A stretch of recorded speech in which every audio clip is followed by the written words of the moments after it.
candidate, they're the only one who gets to answer it. Or the only one who has to answer it, whichever you prefer. Let's see, it's time to start with, Wink Hartman. Okay, yours is kind of long, so you're going to have to listen for a moment. On Sunday, the Wichita Eagle reported on the official residency of Wink Hartman, stating that between 2002 and 2009, Hartman was an official resident in Florida. Shortly before his campaign, Hartman re-registered to vote here in Kansas and got a Kansas driver's license. Nothing about that illegal, even unusual, but most Kansans who make that move, if they live in both states, do it to save money. There's no state income tax in Florida. On Kansas.com, following the article, the one question most readers wanted to know was during the time that Hartman resided in Florida, did he file as a Florida resident for federal taxes? Mr. Hartman, yes or no? Thank you for bringing that up. That's a great question. The fact is, Florida does not have personal income tax. So obviously the article is wrong on the first base. The second base, I have filed federal income taxes in the state of Kansas every single year. You know, if the candidates want to get into the personal attacks and smears of where a person lives or what they may or may not do, I'm the one up here that has the experience to create the jobs. I'm the one that's paid the income taxes in Kansas year after year after year. And believe me, if I may complain just a little, I pay more than my fair share sometimes. So I do understand what it's all about. But to be very, very direct, I am a Kansan born and raised. And yes, I have paid Kansas taxes my entire life. Just a short follow-up. So was the tax savings a factor in your decision to establish residency in Florida or not? Well, you're using a word that's kind of a misnomer, residency.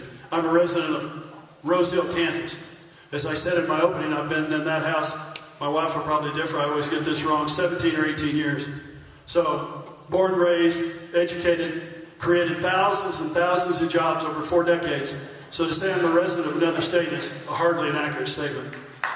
Okay. Up next is Jim Anderson. Your question. You are running to be the Republican Party nominee. In Kansas, primaries are very important to voters. When was the last time you voted in any primary? The last time I voted in a primary was in 2008, I believe. Who'd you vote for? I'm not telling. That just came off the top of my head.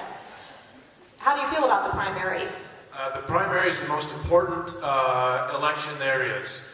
It's more important than the general election. I'm going to beat Raj Goyal. I have no problem, and I know that's going to happen.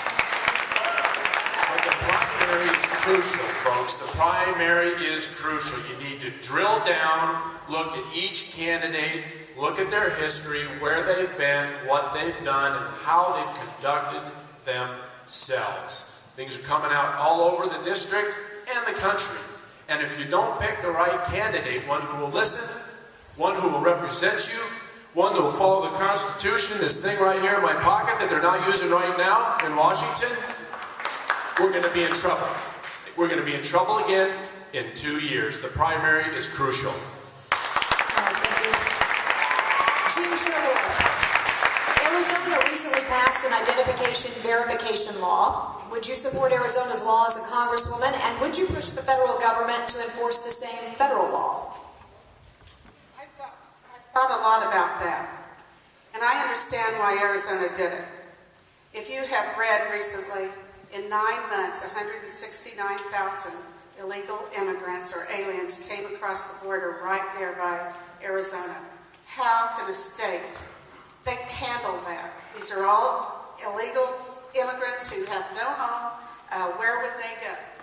So Arizona was forced to do this because the federal government did not. And so first of all, the federal government should have been doing this all along, is closing the border, keeping a strong border so people cannot go across the border. Number two, there's a drug war over there. It's very, very unsafe. We need to help Mexico keep the border safe and keep the people there and not let guns and drugs and people and money coming back in here. Thirdly, I have voted for very tough laws for people who are smuggling, people who are trafficking illegal immigrants immigrants up here to Kansas, and there are a lot for forfeiture of their cars, forfeiture of their houses, forfeiture of their businesses, because that's how you've got to do it. If the federal government doesn't get with it, we've got to do it too. Lastly, the immigration system is broken. It's broken. We are making people who have come over here legally illegal. If you, I don't see the No, you still have okay. If, 20. Sorry.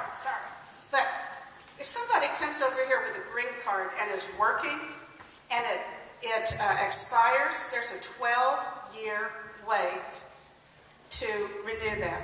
And they stay here and become illegal because we did that. So there's a number of things we could do, but we've got to close the border. And I do support taking the National Guard down there and making sure that it is secure.